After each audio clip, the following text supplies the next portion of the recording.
حدیث کو نکال دیں درمیان میں سے، کوئی ایک جھوٹ ہو تو آدمی کہے یہ سب نہ پڑھنے کے نتیجے ہیں، یہ سب اس نظام تعلیم کی خرافات ہیں جو نصاب تعلیم ہم پہ 200 سال سے مرتب اور مسلط ہے، یہ اس نظام تعلیم کے نتیجے ہیں۔ کوئی ایک کتاب ایسی ہے بی اے اور ایم اے تک جس کو پڑھ کے اسلام کے کچھ کانسیپٹس کا پتہ چلے کہ اسلام آخر چیز کیا ہے، دین ہے کیا چیز،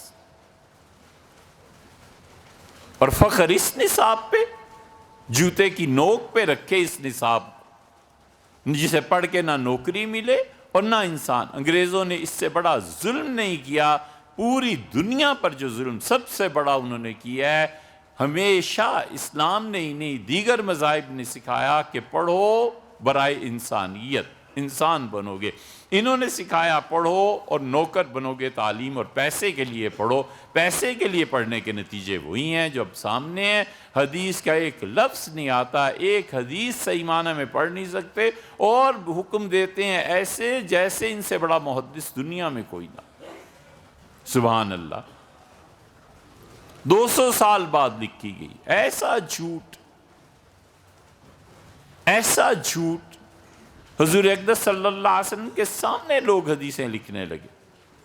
عمر بن العاص رضی اللہ عنہ کہا کہ اللہ کے رسول میں لکھ لوں حدیث جو آپ کی زبان مبارک سے ارشاد ہوتا ہے، مجھے یاد نہیں رہتی سب باتیں، اور باتیں آپ کی بہت دلکش، بہت پرکشش۔ رسول اللہ صلی اللہ علیہ وسلم فرمایا کہ فاستعن بیمینک، دائیں ہاتھ سے مدد لے، وَأَوْمَا بِيَدِهِ إِلَى الْخَطِّ، اور حضرت رسالت پناہ صلی اللہ علیہ وسلم نے اپنے ہاتھ سے اشارہ فرمایا، مطلب یہ کہ لکھ لیا کرو۔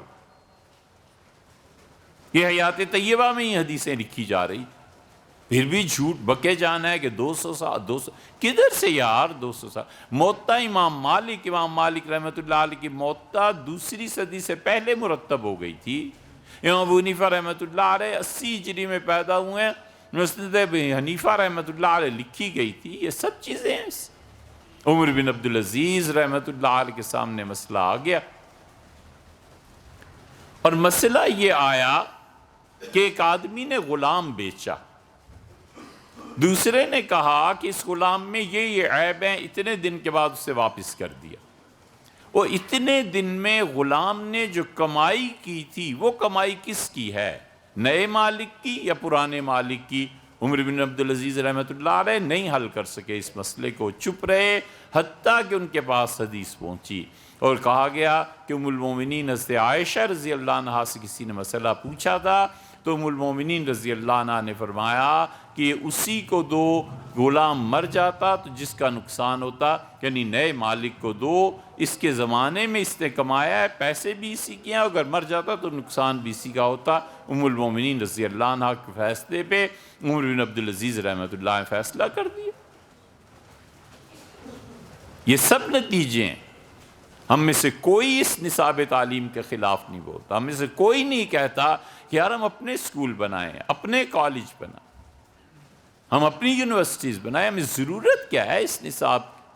1850 میں انڈیا آفس لائبریری جائیے، ہم نے خود یہ چیز اپنی آنکھوں سے پڑھی ہے، لندن جا کر رہے ہیں اور رہیے، پوری زندگی پتہ چلے کہ ملک کیسے بنا تھا، اور پتہ چلے کہ انگریزوں نے کیا کیا کیا۔ 1850 میں گورنمنٹ نے یہ اقرار کیا، اعلان کیا، انہوں نے کہا دلی کے سکولز میں، مدرسوں میں جو کچھ پڑھایا جاتا ہے اس کا سٹینڈرڈ آکسفورڈ یونیورسٹی سے بلند ہے۔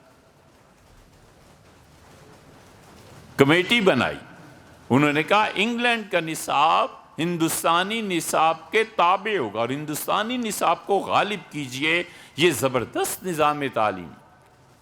اس کمیٹی نے رپورٹ پیش کر دی گئی، یہ ترامیم ہونی چاہیے۔ وہ تو 57 کی جنگ آزادی کا قصہ پیش آ گیا، اس پہ وہ بات رہ گئی، وگرنہ انہیں فخر کبھی نہ ہوتا کہ ہندوستان سے بہتر نصاب تعلیم۔ انہوں نے دیا کیا دنیا کو؟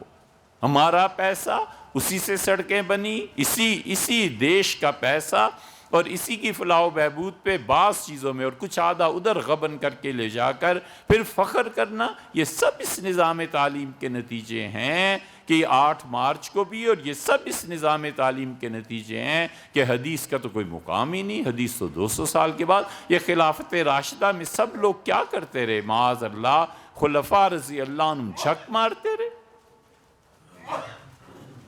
سیدنا عمر رضی اللہ عنہ نے ایک فیصلہ کیا تھا، اور راوی کہتا ہے میں پہنچا ہوں حضرت علی رضی اللہ عنہ کے پاس، اور امیر المومنین رضی اللہ عنہ نے اپنے ہاتھ اپنے آستین کوہنیوں سے اوپر تک چڑھائی ہوئی تھی، اور وہ اپنے جانوروں کے لیے چارہ اور مختلف چیزیں جمع کر کے اسے گھول رہے تھے پانی میں، اور میں نے انہیں جا کر بتایا تو وہ شدید غصے میں کھڑے ہو گئے، جھکے ہوئے تھے، کھڑے ہو گئے، اور کہا امیر المومنین نے میں نے کہا جی حضرت نے یہ فیصلہ کیا۔ انہوں نے کہا میں امیر المومنین رضی اللہ عنہ سے کہوں کہ رسول اللہ صلی اللہ علیہ وسلم نے کیا فیصلہ کیا ہے؟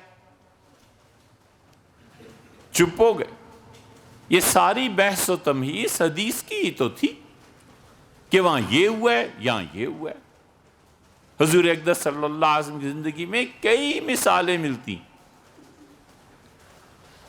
جہاں قرآن کچھ کہتا ہے، اور پھر نبی کریم صلی اللہ علیہ وسلم قرآن کے اس پہلو میں جو خاموشی کا ہے خود بیان کر دیتے ہیں۔ قرآن بالکل بیان نہیں کرتا کہ دو عورتوں کے آپس میں وہ تعلقات ہو جائیں جو دو مردوں کے ہو سکتے ہیں، اس پہ کیا سزا دی جائے گی، کیا کہتی ہے شریعت اس کے بارے میں۔ یہ اور مردوں کا ذکر قرآن بار بار یہ کرتا ہے، عذاب کا اور اس کا اور اس کا اور اس کا۔ قرآن بالکل خاموش ہے عورتوں کے بارے میں، اور رسول اللہ صلی اللہ علیہ وسلم نے عورتوں کے متعلق کہا کہ انہیں یہ سزا دی جائے، یہ سزا دی جائے، اس لیے کہ رسول اللہ صلی اللہ علیہ وسلم کو خود محسوس ہو گیا کہ یہی واقعہ اگر خواتین میں پیش آ گیا تو اس پہ کیا سزا دی جائے گی، کیا کیا جائے گا۔ آپ نے اس کی بیان کیا، تشریح بیان کی۔ کوئی ایک مسئلہ ہے، 20 مسائل ایسے ہیں۔ اللہ تعالیٰ فرماتے ہیں کہ قرآن کریم میں کہ وَأَتِمُّ الْحَجَّ وَالْعُمْرَةَ لِلَّهِ، اللہ کے لیے حج اور عمرہ کرو لوگوں، اور یہ ہو جائے احرام کی حالت میں یہ کرنا ہے۔ اس کی تفصیلات نہیں ملتی۔ رسول اللہ صلی اللہ علیہ وسلم فرماتے ہیں کہ اگر تم سے ہرن کے برابر کا کوئی جانور حالت احرام میں تم اس کا شکار کر لو تو تمہیں اتنے پیسے دینے ہیں، اس طرح ہو جائے تو اتنے پیسے دینے ہیں۔